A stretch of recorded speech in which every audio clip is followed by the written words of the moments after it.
Welcome back to this lecture. आज के lecture में हम बात करेंगे कि प्रैक्टिकल में जो क्वेश्चंस क्या क्या पूछ सकते हैं। ठीक, तो उनके विद आंसर मैं आप लोगों को बताऊंगा। तो जैसे मान लो सीएनसी मशीन का या फिर कंप्यूटर एडेड मैन्युफैक्चरिंग का हमारा प्रैक्टिकल हो रहा है, तो मैन्युफैक्चरिंग से रिलेटेड उसमें मशीन्स, ठीक है, या फिर मशीन के पार्ट या मशीन में कौन कौन सी प्रॉब्लम्स आती है, इसी से रिलेटेड क्वेश्चन पूछा जाएगा। ठीक, तो मैंने कुछ क्वेश्चंस बनाए हैं। जैसे मान लो एनसी, सीएनसी या डीएनसी की फुल फॉर्म क्या होती है। तो एनसी की फुल फॉर्म होती है न्यूमेरिकल कंट्रोल, सीएनसी की फुल फॉर्म होती है कंप्यूटर न्यूमेरिकल कंट्रोल, डीएनसी की फुल फॉर्म होती है डायनामिक न्यूमेरिकल कंट्रोल। ठीक है, अब अगर वो पूछता है कि what is numerical control, numerical control क्या होता है, वह मशीन जो डायरेक्ट नंबर और अक्षरों से कंट्रोल की जाती है, न्यूमेरिकल कंट्रोल मशीन कहलाती है। मतलब कि जिसे सीधा नंबर से बटन पे नंबर लिखा रहे और उसी को दबा करके सीधा अगर कंट्रोल किया जाए कंट्रोल पैनल से, तो उसे हम न्यूमेरिकल कंट्रोल मशीन कहेंगे। कंप्यूटर न्यूमेरिकल कंट्रोल मशीन क्या होती है, वह मशीन जो कंप्यूटर की सहायता से कंट्रोल की जाती है। अब वही नंबर, अक्षर या फिर और भी, ठीक है, और भी कैरेक्टर्स उसमें यूज हो सकते हैं। तो उनको किसकी सहायता से हम यूज करेंगे, कंप्यूटर की सहायता से। ठीक है, उसमें कंप्यूटर का एक कंट्रोल पैनल लगा रहेगा जिससे हम पार्टिकुलर प्रोग्राम देंगे। ठीक, यानी कि वह मशीन जो कंप्यूटर की सहायता से कंट्रोल की जाती है उसे हम कंप्यूटर न्यूमेरिकल मशीन कहते हैं। डायनामिक कंट्रोल मशीन, तो डायनामिक कंट्रोल क्या होता है, डायनामिक मतलब ये होता है कि जैसे मान लो एक ही हमारा कंट्रोल पैनल रहे और उससे कम से कम 10 मशीनें कनेक्ट रहें। ठीक है, मतलब कि इसमें कई मशीनें एक साथ कंट्रोल की जाती हैं। जैसे मान लो 10 मशीनों पे एक ही प्रोडक्ट बन रहा है, सेम प्रोडक्ट बन रहा है, तो 10 मशीनें हम एक कंप्यूटर से कनेक्ट कर लेंगे और उसी कंप्यूटर से हम 10 मशीनों में प्रोग्राम करेंगे। तो ये हमारा हो गया डायनामिक न्यूमेरिकल कंट्रोल। नेक्स्ट हम चलते हैं पंच टैप क्या होता है। तो जिस तरीके से मोबाइल में मेमोरी कार्ड होता है उसी तरीके से मशीन में हमारा पंच टैप होता है। ये मैग्नेटिक मटेरियल का बना होता है। ठीक है, या फिर पंच टैप एक मैग्नेटिक डिवाइस होता है या इलेक्ट्रिक डिवाइस होता है जिसमें हम डेटा को स्टोर करते हैं। ठीक है, या तो हम डेटा को स्टोर करते हैं या तो हम जो मशीन को प्रोग्राम देते हैं उसको हम इसमें स्टोर करते हैं। पंच टेप रीडर क्या होता है, जो पंच टेप में हम डेटा स्टोर करें उसको रीडर जो होता है वो उसको पढ़ने का काम करता है। टेप रीडर का प्रयोग मेमोरी कार्ड को पढ़ने में किया जाता है। मतलब कि जो मेमोरी कार्ड है, जो हमारा पंच टेप है, उसको पढ़ने में हम इसका प्रयोग करते हैं। CIM क्या होता है, कंप्यूटर इंटीग्रेटेड मैन्युफैक्चरिंग इसकी फुल फॉर्म है। ठीक है, कंप्यूटर इंटीग्रेटेड का मतलब है जहाँ, मतलब कि जब पूरी इंडस्ट्री अगर हमारी कंप्यूटर की सहायता से चलने लगे तो उसे हम कंप्यूटर इंटीग्रेटेड इंडस्ट्री कहेंगे। ठीक है, वहाँ पे हमारी जो मतलब कि मैन्युफैक्चरिंग हो रही है वो हमारी कंप्यूटर इंटीग्रेटेड है। ठीक, इसमें कैम तथा कैड से मिलकर बना होता है। ये कैड और कैम से मिलकर के बना होता है। मतलब कि जहाँ कैम और कैड का प्रयोग किया जाए उसे भी हम कंप्यूटर इंटीग्रेटेड मैन्युफैक्चरिंग बोल सकते हैं। उसके बाद हम नेक्स्ट क्वेश्चन की बात करें, कंप्यूटर एडेड मैन्युफैक्चरिंग। तो कंप्यूटर एडेड मैन्युफैक्चरिंग क्या होता है, ऐसी मैन्युफैक्चरिंग या फिर जहाँ पे मतलब कि प्रोडक्ट बन रहे हों, जहाँ पे उत्पादन किया जा रहा हो वो हमारा कंप्यूटर की सहायता से किया जा रहा हो। जैसे मान लो वहाँ पे जो रोलर भी चल रहा है, ठीक है, या फिर जो मटेरियल भी एक मशीन से दूसरी मशीन तक भेजा जा रहा है वो भी हमारा कंप्यूटर की सहायता से भेजा जा रहा है। मतलब कि फुली ऑटोमेटेड इंडस्ट्री हो तो उसे हम बोल सकते हैं कि हमारी कंप्यूटर एडेड मैन्युफैक्चरिंग है। ठीक है, कंप्यूटर की सहायता से जो उत्पादन किया जाए उसे हम कंप्यूटर एडेड मैन्युफैक्चरिंग कहते हैं। नेक्स्ट है CAD, computer aided design. Computer की सहायता से डिजाइन को बनाते हैं। मतलब कि कंप्यूटर एडेड डिजाइन में सॉफ्टवेयर होते हैं, जैसे ऑटो कैड हुआ, सॉलिड वर्क्स हुआ, कैटिया हुआ।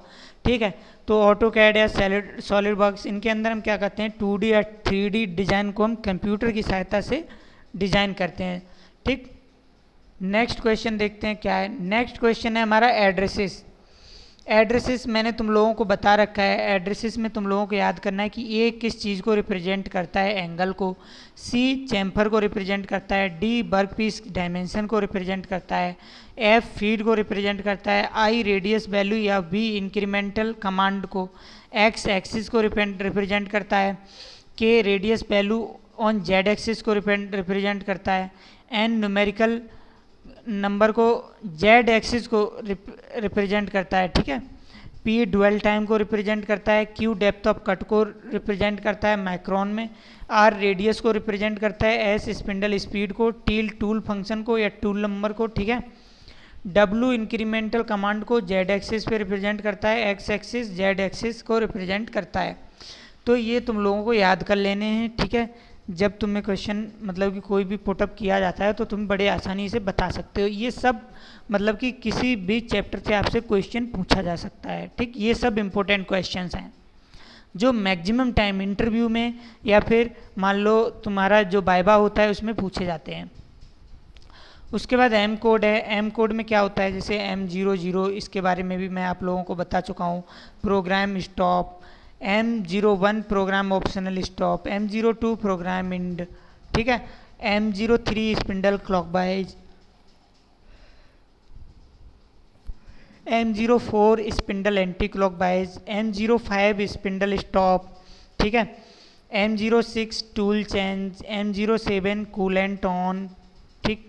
M08 कूलेंट ऑफ, ठीक, coolant on M08, M09 coolant off, M010 chuck clamp, M011 मतलब 11 चक अनक्लैंप, M30 प्रोग्राम इंड, ठीक। तो यहाँ पे मैंने कुछ इंपॉर्टेंट एम कोड दिए हैं, वैसे आप बुक से भी और ज़्यादा पढ़ सकते हो, ठीक है। ये आप लोगों को अच्छी तरीके से रट लेने हैं।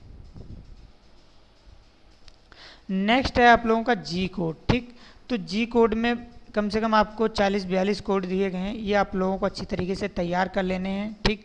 इन्हीं में से आप कोई सा भी आप लोगों को क्वेश्चन पुटअप हो सकता है, पूछ सकता है। G00 क्या होता है, तो आप लोगों को बोलना है रैपिड पोजीशन के लिए प्रयोग किया जाता है। और रैपिड पोजीशन क्या होती है कि मशीन मतलब कि अपनी फर्स्ट पोजीशन में आ जाए, मतलब कि जहाँ से प्रोडक्ट बनाना हम शुरू करते हैं। G01 लीनियर इंटरपोलेशन होता है, मतलब कि लीनियरली मशीन को ये टॉर्क प्रदान करता है, और लीनियरली का मतलब है आगे पीछे की तरफ, ठीक। उसके बाद G02 क्या है, सर्कुलर इंटरपोलेशन, मतलब कि जो मोशन होगी वो सर्कुलर मोशन होगी क्लॉकवाइज डायरेक्शन में।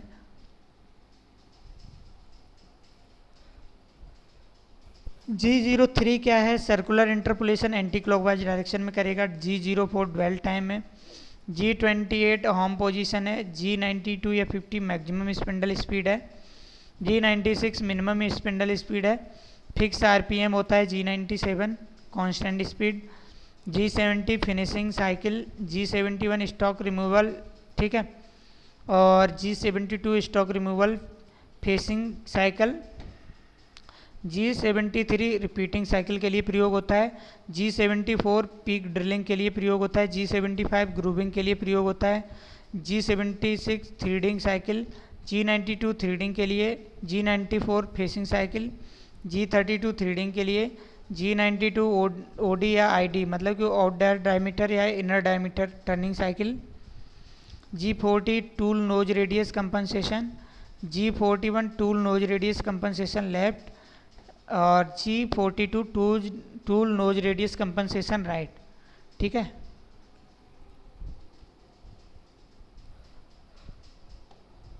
तो ये सभी क्वेश्चन आप लोगों को अच्छी तरीके से पढ़ लेने हैं, बहुत ही इंपॉर्टेंट क्वेश्चन है। अगर कोई दिक्कत होती है तो मुझे कांटेक्ट कर सकते हैं मेरे नंबर पे।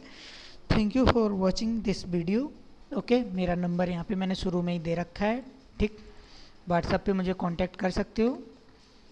मिलते हैं नेक्स्ट लेक्चर में।